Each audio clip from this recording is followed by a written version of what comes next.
Today I'll be reading the poem If I Should Have a Daughter by Sarah Kay. This poem I have known for two or 3 years now because when I was in dance, the girls did a dance over this poem, and it was such a beautiful dance. And once I heard it, I knew that it was seriously said, and it was really impactful to me. And I use it all the time now for life situations. I'm only 19 years old, so I don't know that much about life. And also, children nowadays, they think that life is just going to be handed to them.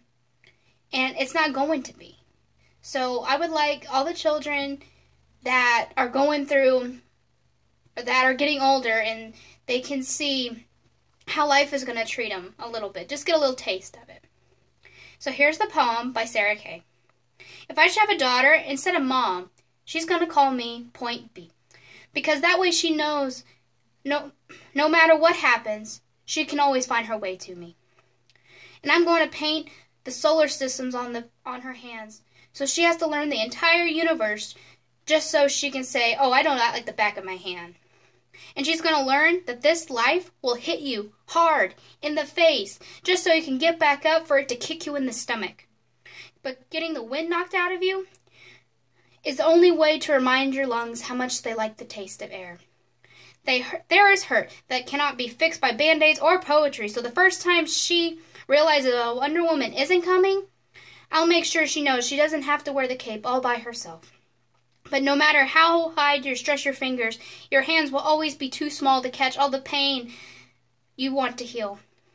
Believe me, I've tried. And baby, I'll tell her, don't keep your nose up in the air like that. I've done that trick. I know it 1,000 times. I've done it 1,000 times.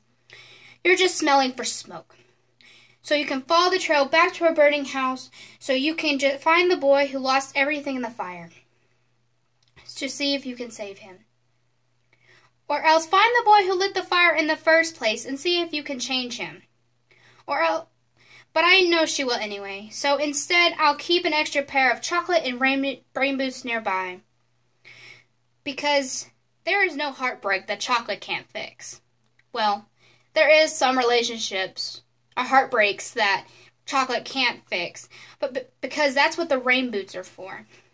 Like my mom taught me, there'll be days like this when you open your hands to catch wind, only to end up with blisters and bruises.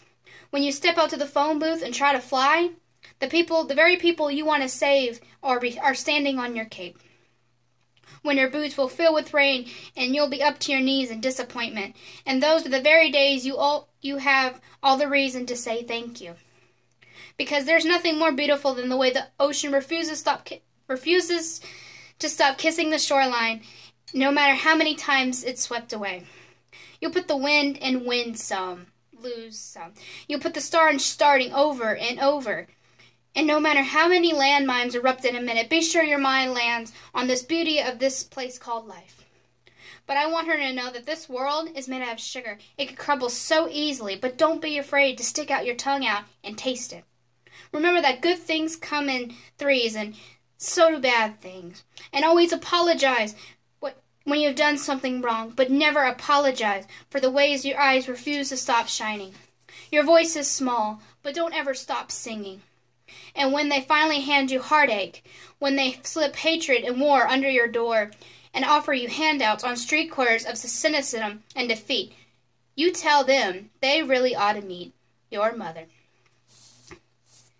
This poem can be very impactful to some people. And I would just like to share it to help some people with life situations, and also to show children that life is going to be totally different when you get out of high school. And I know that from experience. Thank you for listening.